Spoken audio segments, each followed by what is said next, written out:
Il est 5 heures du mat, j'ai les yeux collés, le café est trop chaud.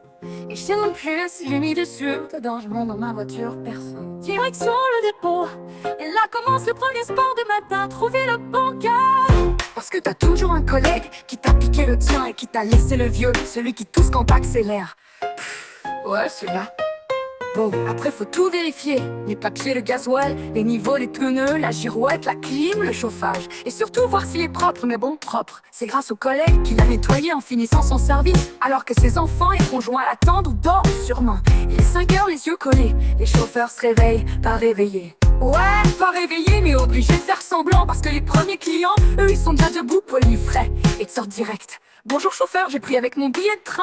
Ah bah ça c'est bien, et en plus on gagne du temps. Ou tu as celui qui quand tu descends du bus pour ouvrir le soute te dit pas réveillé. Vous allez où? Comme si on pouvait retourner au lit. Bonjour, ouvrez les soutes monsieur. Ou les habitués qui te les ouvrent et te les ferment avec un sourire.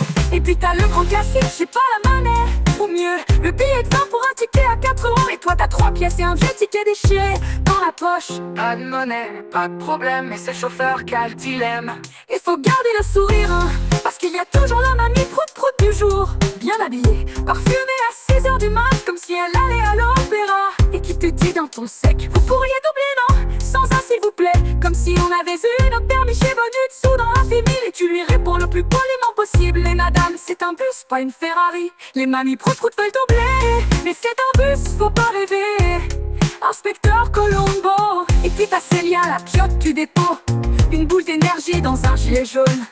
Elle conduit son bus de 19 tonnes comme une reine de la route, petit bout de femme. Les clients souvent ils la regardent avec des yeux ronds. C'est vous la conductrice du car, vous avez le permis. Et elle sans se démonter balance une de ses vannes habituelles. Non non, je fais ça au feeling, j'ai appris sur Mario Kart. Ah Célia, toujours le mot pour rire, mais faut pas l'embêter avec les horaires. Elle connaît sa ligne par cœur. Et quand t'as survécu à tout ça, t'as la fameuse coupure 4 heures, pas 3, pas 2, 4.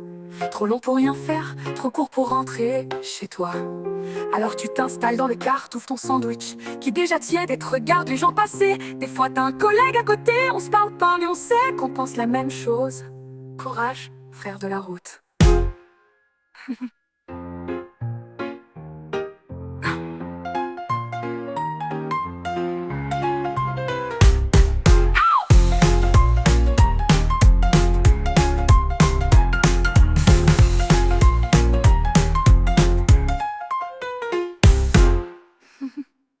Courage, frère de la route.